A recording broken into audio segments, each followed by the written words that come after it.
Evil dead rise 2023। तो कहानी शुरू खतरनाक जंगलों को दिखाते हुए होती है, जहाँ पर हम एक अजीब सा घर देखते हैं। उधर उस घर में 3 दोस्त छुट्टियां मनाने आए हुए थे। ये घर नहर के किनारे था, जिधर 2 दोस्त तो बैठे बहुत ज्यादा मस्ती कर रहे थे, पर उनकी एक दोस्त घर के अंदर थी जिसका नाम जेसिका था। उसकी हालत बहुत खराब थी। अब जेसिका के पास उसकी दोस्त आती है जो उसके साथ खूब मस्ती कर रही थी और उसे एक किताब भी पढ़कर सुनाती है। पर न जाने एकदम से जेसिका को क्या हो गया था, वो अपनी अजीब सी आवाज में उस किताब को पढ़ने लगती है। जेसिका की आवाज को सुनकर ऐसा लग रहा था कि जैसे उसके अंदर कोई और बोल रहा हो। उसे उल्टियां भी आने लगती हैं। उसकी आंखों का रंग बदल गया था, जिसके बाद अचानक से वो अपनी दोस्त के बालों की जिल्द को उसके सर से अलग कर देती है और बाहर जाकर अपने दूसरे दोस्त का सर उसके जिस्म से अलग कर देती है। उसने अपने दोनों दोस्तों को मार दिया था। जिसके बाद हम जेसिका को हवा में उड़ता हुआ देखते हैं और उसकी दोस्त जो रोते हुए ये सब देख रही थी। अब तक तो आप लोगों को ये बात समझ नहीं आई होगी कि जेसिका कौन थी और इन तीनों दोस्तों के साथ आखिरकार ऐसा हुआ क्यों था। ये सब जानने के लिए हमारी कहानी एक दिन पीछे जाती है, जहाँ से ये सब कुछ शुरू हुआ था। तो हम एक पुरानी बिल्डिंग को देखते हैं, जिसके एक अपार्टमेंट में एली नाम की औरत अपने 3 बच्चों के साथ रहा करती थी। वो अपने हस्बैंड से अलग अपने बच्चों के साथ रहती थी। एक रात एली की बहन उसके घर पर आती है, जिसका नाम बेथ था। बेथ एली के घर पर आकर उसके बच्चों को तोहफे देती है जो वो उनके लिए लाई थी। बेथ एली के हस्बैंड के लिए भी तोहफे लाई थी, क्योंकि वो ये बात नहीं जानती थी कि उसकी बहन अपने हस्बैंड के साथ नहीं रहती। जब बेथ एली से उसके हस्बैंड का पूछती है तो एक उदासी वाला माहौल बन जाता है। इसीलिए एली अब बेथ से बात करने के लिए अपने बच्चों को बाहर पिज्जा लेने के बहाने भेज देती है, ताकि ये अकेले में अपनी बहन से बात कर सके। खैर जब बेथ को अपनी बहन के हस्बैंड के बारे में पता चलता है, बेथ अपनी बहन से कहती है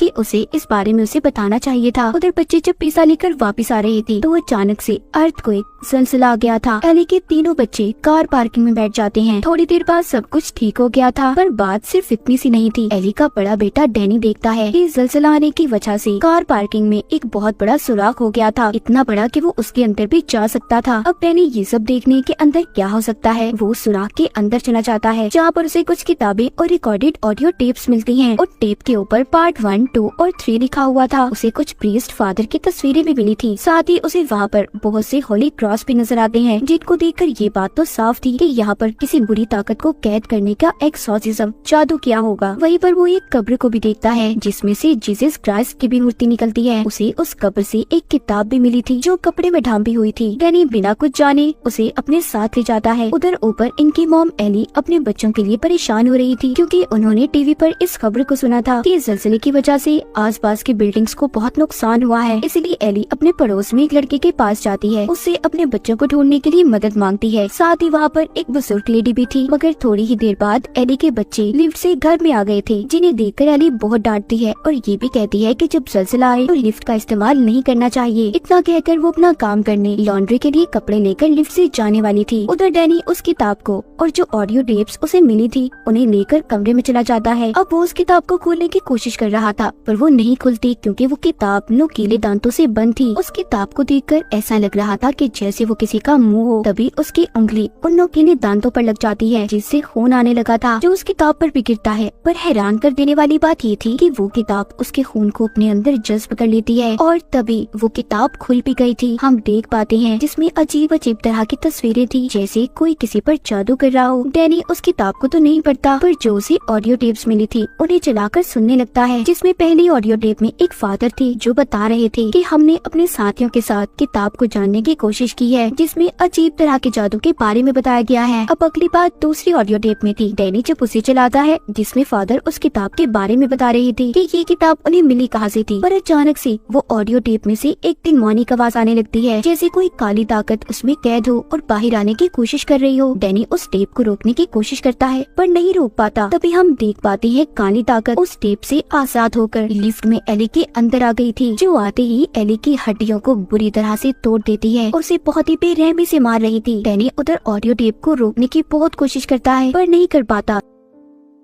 इतने में उनके घर की लाइट भी चली जाती है और किताब के सफ़े भी खुद ब खुद पलटने लगे थे। एली की बड़ी बेटी जब लाइट को चेक करती है तो हर तरफ लाइट थी सिवाय उनके घर के। इसका मतलब जो कुछ भी गलत हो रहा था वो सिर्फ इन्हीं के घर में था। थोड़ी देर बाद एली अपने घर वापस आ जाती है जो दिखने में थोड़ी ठीक लग रही थी और वो चलकर अपने घर आई थी। मगर थोड़ी देर पहले हमने देखा था कि जो भी काली ताकत उसके अंदर थी उसने एली की हड्डियों को तोड़ दिया था। मगर अब एली बिल्कुल ठीक चल पा रही थी और किचन में जाकर अंडे पकाने लगती है। जब उसके पास उसकी बहन आती है और उसे बुलाती है तो तभी वो उल्टियाँ करती है और अजीब सा बर्ताव करने लगी थी। एली जब थोड़ा सा अपने होश के अंदर आती है तो वो सिर्फ इतना कहती है, वो मेरे अंदर है, उसे मेरे बच्चों को कोई नुकसान मत पहुंचाने देना। इतना कहकर वो बेहोश हो गई थी। वो नीचे गिर जाती है। एली की बहन और उसके बच्चे उसे हॉस्पिटल ले जाने लगते हैं पर सब लिफ्ट में जाने से डर रहे थे और सिलसिले की वजह से सीढ़ियाँ भी टूट चुकी थी। खैर ये सब मिलकर एली को कमरे में लिटा देते हैं। अब उधर इनके पड़ोस का वही लड़का जिससे एली ने अपने बच्चों को ढूंढने के लिए मदद मांगी थी, वो एली की आंखों को बंद करता है मगर वो दोबारा खुल जाती हैं। वो फिर बंद करता है, वो फिर से खुल जाती हैं। ये सभी मिलकर एली के लिए प्रेयर करते हैं क्योंकि इन्हें लग रहा था कि वो मरने वाली है। तभी उसके पास उसकी बहन बैठती है और उसे ये बताने लगती है कि वो उससे कितना प्यार करती है। तभी बेथ के फोन पर बेल बजती है जो कॉल किसी और की नहीं बल्कि एली की थी, जो अपनी बहन से ये कह रही थी कि उसका जिस्म जल रहा है, उसे कोई बचाए। और तभी वो जिंदा होकर बैठ जाती है। जब बेथ अपनी बहन के जिस्म को हाथ लगाती है तो वाकई उसका जिस्म गर्म था। ऐसा लग रहा था कि जैसे उसका जिस्म आग में चल रहा हो। तभी बेथ उसे बाथटब में ले जाती है। तभी अचानक से एली पानी से निकलकर दीवार पर चलने लगी थी और इतनी जोर से चीखती है कि सभी उसकी चीख सुनकर बेहोश होने वाले थे। साथ ही साथ बाथटब में जो पानी था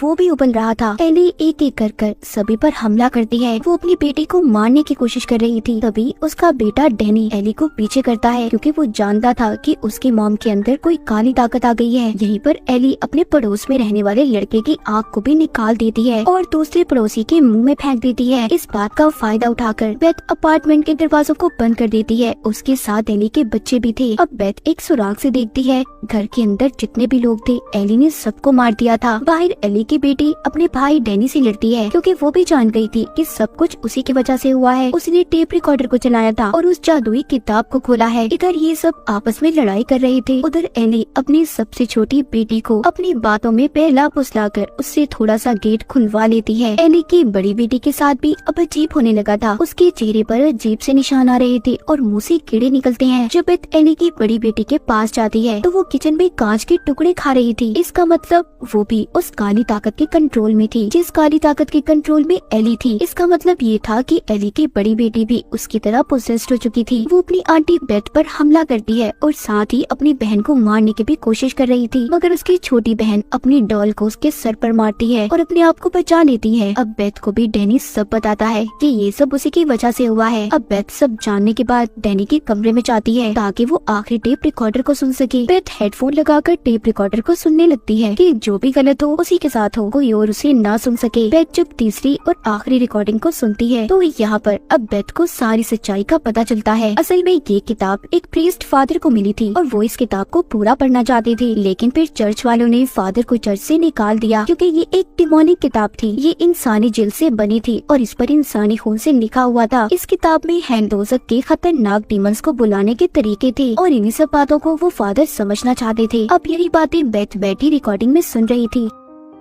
सब बातें सुनकर बेथ को भी यकीन आ गया था। उधर किचन में एली की बड़ी बेटी डैनी पर हमला करती है और उसे जला देती है। जिस कमरे में बेथ थी वहाँ पर भी एली आ गई थी। बेथ उससे लड़ने की कोशिश करती है। एली यहाँ पर अपने मुंह से ये आवाज निकालती है, मैं जो भी हूँ तुम मुझे आसानी से हरा नहीं सकती। अब बस बेथ और एली की छोटी बेटी ही बचे थे। एली अब यहाँ पर बेथ को मारने वाली थी। तभी एली की छोटी बेटी बेथ को कैंची देती है जो बेथ एली के मुंह में डाल देती है जिससे वो कुछ वक्त के लिए रुक गई थी। बेथ गन लेकर दरवाजे को तोड़ने वाली थी। तभी एली जाग जाती है और बेथ गन से एली पर ही गोली चला देती है जो जाकर उसके पाँव पर लगी थी। एली अपनी छोटी बेटी को अपनी मीठी मीठी बातों में फंसाने की कोशिश करती है पर उसकी छोटी बेटी सुनकर ये कहती है, you are not my mom, तुम मेरी मॉम नहीं हो। अब वहाँ पर एक एक कर जो लोग एली ने मारे थे वो जिंदा होने लगते हैं और ये कहते हैं कि शाम तक कोई भी नहीं बचेगा। यहाँ से बेथ और एली की छोटी बेटी के पास भागने के अलावा कोई और रास्ता नहीं था पर जो लिफ्ट थी वो बंद थी और दरवाजा भी बंद था। उस लिफ्ट के अंदर चाबियां फंसी हुई थी क्योंकि जब एली पोजेस्ड हुई थी तो उसके हाथ में ये चाबियां थी। एली की बेटी अब चालाकी से उस लिफ्ट को चलाकर चाबियां निकाल लेती है और लिफ्ट भी चलने लगी थी मगर हम देख देख पाते हैं कि एली की बड़ी बेटी और डैनी, जो कि मरने के बाद डीमंस के कंट्रोल में थे, खुद को लिफ्ट से जोड़ लेते हैं, जिससे अब जैसे जैसे लिफ्ट चलती है उसके अंदर उनका खून भरने लगता है। जैसे लिफ्ट नीचे आ रही थी, खून भी बढ़ता जा रहा था। उधर उसकी ताक का सफा भी पलट जाता है, जिसमें अजीब सा बना हुआ क्रिएचर था, और देखते ही देखते एली भी अब उस क्रिएचर में बदल गई थी। उधर जैसे ही लिफ्ट नीचे आती है तो खून भी बाहर आता है। खून में भरी बेथ और एली की छोटी बेटी जल्दी से गाड़ी में बैठ जाती हैं, पर उनके सामने दोबारा एली आ गई थी, जो कि अपने डिमोनिक रूप में थी। वो अपनी छोटी बेटी पर हमला करती है। तभी बेथ चेनसॉ लेकर उसे मारने लगती है, मगर साथ ही वहाँ पर एली की बड़ी बेटी और डैनी भी आ गई थी। बेथ उन तीनों को पास ही चलती ग्राइंडर मशीन में डालकर मार देती है। अपनी ही फैमिली के 3 लोगों को मारना बहुत ही भयानक सीन था, मगर इसके अलावा बेथ के पास कोई और रास्ता भी नहीं था। जिसके बाद बेथ एली की छोटी बेटी को लेकर